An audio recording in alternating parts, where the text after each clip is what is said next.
cells is that cancer cells are what?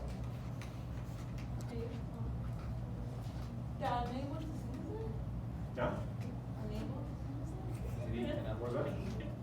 B. The last one was B, right? The last one was B. Oh. This one, yes, she said A, right? Continue to divide even when they're like tightly stacked together, right? So they don't show what?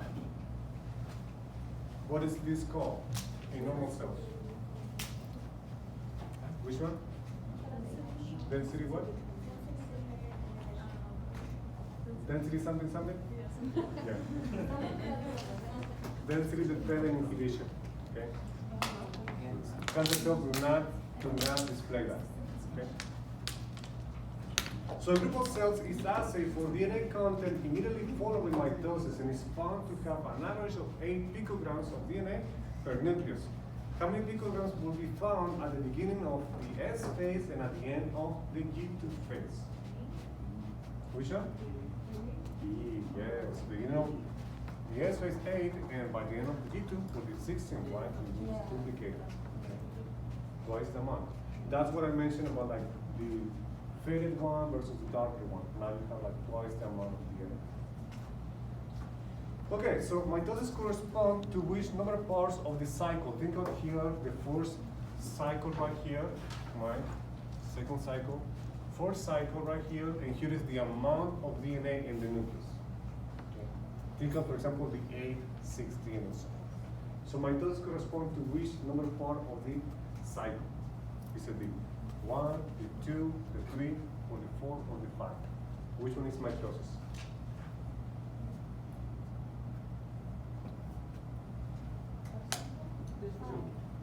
Which one says 5? Can we guess? Yes, yes. 3. 3?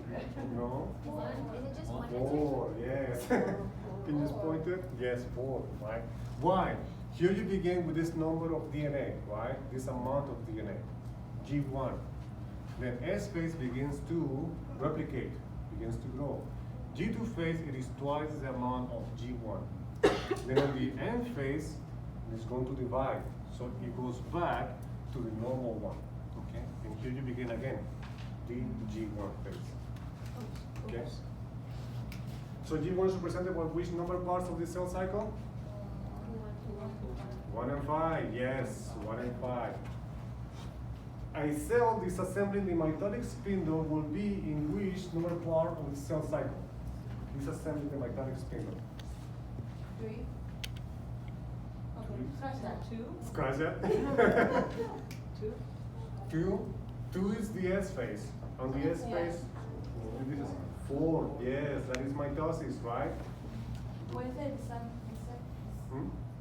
Disassembly. The assembly, right?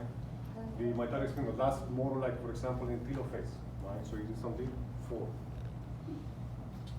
Human skin cells divide about once every day, but liver cells only divide once every year or more. Which number part of the cell cycle will be most different between these two types of cells? Hmm?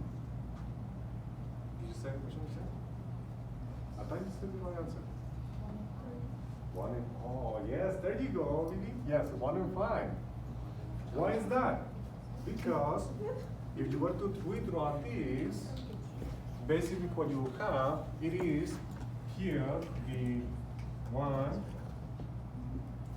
and then here the 2, 3, 4, one cycle, amount of DNA. That would be your G1, right? This is like 24 hours for the skin cell. For the liver cell, DNA, G1 will be like this, and then 2, 3, 4. That's G1, whole year, and then at the end, it will be the S phase, G2, and then the 4, that is the mitosis. Okay? So the 1 here for the skin cell will be like this. The G1 for the liver cells will be like this. That is the one that is most It's not that the S phase will take longer. It's not like the G2 phase will take longer. It's not that the mitosis phase will take longer. The G1, the amount of time that they stay in the G1. Because in the G1, that's basically where they have this expression, the function, right? The function of these liver cells. So that's what it's basically. We draw the figure. Draw for a skin cell and a liver cell. What other number of parts? But the cells have to be different between these two cell types. Basically the same thing, right? 1 and 5. Okay. All right. So that's it for today's class. Any question? Will this be